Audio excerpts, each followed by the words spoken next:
Recipe பார்க்க போகிறோம். நண்டு மசாலா எப்படி வைக்கிறதுன்னு பார்க்க போகிறோம். நம்ம வீட்டிலேயே மசாலாலாம் அரைச்சி நம்ம வைக்க போகிறோம். வாங்க வீடியோக்குள்ளே போகலாம். நண்டு மசாலா எப்படி அரைக்கிறதுன்னு பார்க்கலாம். அதுக்கப்புறம் இந்த நண்டை எப்படி க்ளீன் பண்ணுறதுங்கிற வீடியோ நான் ஏற்கனவே சமையல் விருந்தில் போட்டிருக்கேன். இல்லை லிங்க் அட்டாச் பண்ணி விடுறேன், பார்த்துக்கிறேங்க. வாங்க வீடியோக்குள்ளே போகலாம். நண்டு மசாலா எப்படி பண்ணுறதுன்னு பார்க்கலாம். இப்போ நம்ம மசாலாவை வறுத்துக்கலாம். இங்கே நான் 1 டேபிள் ஸ்பூனுக்கு கொத்தமல்லி எடுத்து வச்சுருக்கேன், அதை சேர்த்துக்கிட்டேன். அப்புறம் 1/2 டீஸ்பூனுக்கு மிளகு, சீரகம் 1 டீஸ்பூனுக்கு நம்ம எடுத்துருந்தோம், அதையும் சேர்த்துக்கிட்டோம். சோம்பு 1/2 டீஸ்பூனுக்கு எடுத்துருக்கேன். இப்போ இது எல்லாத்தையும் நல்லா வறுத்துக்கிறோங்க. அதாவது இந்த சீரகத்துடைய வாசனை நமக்கு நல்லா வரும். அது ரோஸ்டாக நல்லா வாசனை வரும். அது நல்லா வாசனை வந்ததுக்கப்புறம் நான் எடுத்து வச்சுருக்கேன் 5 குண்டு மிளகா, காஞ்ச மிளகா சேர்த்துக்கிட்டேன். நீட்ட மிளகா இருந்தாலும் நீங்கள் சேர்த்துக்கலாம். அப்புறம் தேங்காய் இந்த குட்டி குட்டியாக கட் பண்ணி 1/4 கப்புக்கு நான் சேர்த்துக்கிட்டேன். இதையும் கொஞ்சம் நேரம் வதக்குங்க. ஏற்கனவே பேன் சூடாக இருக்கனால சீக்கிரம் வதங்கிடும். அதுக்கப்புறம் நான் வந்து கசகசா 1/2 டீஸ்பூனுக்கு எடுத்து வச்சுருக்கேன். கசகசாவை சேர்த்துட்டு அதை டக்குன்னு அடுப்பை ஆஃப் பண்ணிடுங்க. ஏன்னா கசகசா ரொம்ப தீயில் இருந்துச்சு அப்படின்னா வெடித்து வெளியே தெறிக்க ஆரம்பிச்சிடும். அது ஒரு பிளேட்டுக்கு ட்ரான்ஸ்ஃபர் பண்ணி அது கொஞ்சம் ஆற விடுங்க. அதுக்கப்புறம் மிக்ஸி ஜாருக்கு ட்ரான்ஸ்ஃபர் பண்ணிவிட்டு அதை வந்து கொஞ்சம் தண்ணி சேர்த்து நம்ம நல்லா அரைச்சி எடுத்துக்கணும். இந்த மாதிரி அரைச்சி எடுத்துக்கிறங்க, நல்லா மையாக அரைச்சி எடுத்துக்கோங்க. அப்புறம் எந்த பேனில் நீங்கள் வந்து நண்டு மசாலா பண்ண போகிறீங்களோ கொஞ்சம் அகலமான பேனாக இருந்தால் நல்லாயிருக்கும். அதில் நான் இங்கே 2 டீஸ்பூனுக்கு எண்ணெய் சேர்த்துருக்கேன். அதுக்கப்புறம் ஒரு பெரிய வெங்காயத்தை வந்து குட்டி குட்டியாக இந்த மாதிரி கட் பண்ணி சேர்த்து அது இந்தளவு டிரான்ஸ்பரண்ட் ஆகிற வரை வதக்கிக்கிறங்க. அந்த மாதிரி வதக்குனதுக்கு அப்புறம் நான் இடித்து வச்சுருக்கேன் இஞ்சி வெள்ளைப்பூடு 1 டேபிள் ஸ்பூன் இங்கே சேர்த்துருக்கேன்.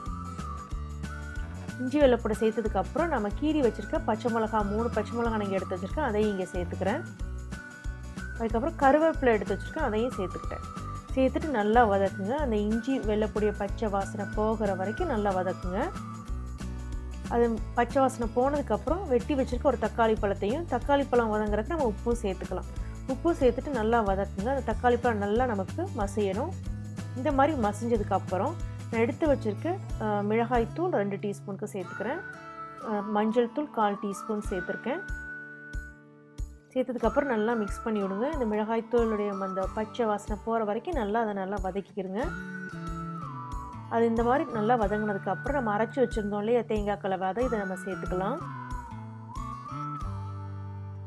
நல்லா தேங்காய் கலவையை சேர்த்ததுக்கப்புறம் இந்த மிக்ஸி ஜாரில் ஒரு 1/4 கப்புக்கு மட்டும் தண்ணி சேர்த்துருக்கணும். அது தண்ணி சேர்த்து அதையும் இதில் சேர்த்துக்கலாம். சேர்த்து நல்லா மிக்ஸ் பண்ணிக்கிறங்க. இந்தளவு நல்லா மிக்ஸ் பண்ணதுக்கு அப்புறம் நாம் வந்து கழுவி வச்சுருக்க நண்டை இதில் சேர்க்க போகிறோம். இங்கே ப்ளூ கிராப் நான் சேர்க்கேன். ஏற்கனவே நம்ம நண்டு கழுவுறது எப்படிங்கிற வீடியோ நம்ம சமையல் விருந்தில் போட்டிருக்கேன். நான் லிங்க் வந்து டிஸ்கிரிப்ஷன் பாக்ஸில் கொடுக்குறேன், பார்த்துக்குங்க.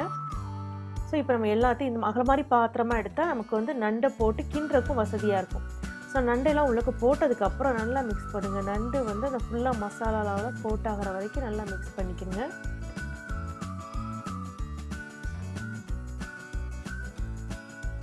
இந்தளவு நம்ம நல்லா மிக்ஸ் பண்ணிக்கணும். மிக்ஸ் பண்ணதுக்கப்புறம் நம்ம இதை க்ளோஸ் பண்ணிவிட்டு ஒரு 15 நிமிஷம் நம்ம குக் பண்ண விட போகிறோம். அது இடையில வந்து இந்த மாதிரி ஓப்பன் பண்ணி லைட்டாக மிக்ஸ் பண்ணி விட்டுக்கிறோங்க. நல்லா கலந்து விட்டுக்கிறோங்க. ஏன்னா அடி பிடிச்சிடக்கூடாது, அதனால தான். இந்த மாதிரி நல்லா மிக்ஸ் பண்ணிவிட்டு நம்ம திருப்பவும் க்ளோஸ் பண்ணி நம்ம வந்து குக் பண்ண விட்டுடலாம்.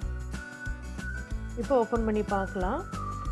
பாருங்கள், ரொம்ப டேஸ்டியான நண்டு மசாலா ரெடி. பாருங்கள், எண்ணெயெல்லாம் பிரிஞ்சு வந்து நல்லாவே ரெடி ஆயிடுச்சு. இப்போ நமக்கு நண்டு மசாலா, அருமையான நண்டு மசாலா ரெடி ஆயிடுச்சு. ரொம்ப டேஸ்டியாக காரமாகவும் இருக்கும். இப்போ நமக்கு ரொம்ப டேஸ்டியான நண்டு மசாலா ரெடி ஆயிடுச்சு. நீங்கள் பார்த்துருப்பீங்க, மசாலா நம்ம கசகசாலாம் போட்டு அரைச்சி வச்சுருக்கோம். நல்ல ஸ்பைசியாகவே இருக்குது. இப்போ நீங்களும் ட்ரை பண்ணி பாருங்கள். இதை வந்து இட்லி, தோசை, அப்பம், இடியாப்பம், அதே போல் வெரைட்டி ரைஸ்க்குள்ள வச்சு சாப்பிட்லாம். குழந்தைங்களுக்கு சளி பிடிச்சிருந்துச்சு அப்படின்னா சூப்பு வச்சு கொடுக்கலாம். இந்த மாதிரி நண்டு மசாலா வச்சு கொடுக்கலாம். நம்ம இதில் வந்து மிளகு, சீரகம் எல்லாம் போட்டிருக்கோம் இல்லையா, எல்லா மருத்துவ குணங்களுமே இருக்குது. ஒரு ரச சாதம் வச்சு இந்த நண்டு மசாலா வச்சு சாப்பிட்டா அட்டகாசமாக இருக்கும். இது நீங்களும் ட்ரை பண்ணி பாருங்கள். பார்த்து உங்கள் கமெண்ட்ஸை சமையல் விருந்தில் போஸ்ட் பண்ணுங்கள். இந்த வீடியோ உங்களுக்கு பிடிச்சிருந்தா சமையல் விருந்து சேனலை லைக் பண்ணுங்கள், ஷேர் பண்ணுங்கள். கூடவே பெல் சிம்பிளை நீங்கள் கிளிக் பண்ணிங்கன்னா அப்டேட் பண்ணுற வீடியோஸ் அப்டேட் பண்ணி பார்க்கலாம். நம்ம இன்னொரு வீடியோவில் சந்திக்கலாம். நன்றி, வணக்கம்.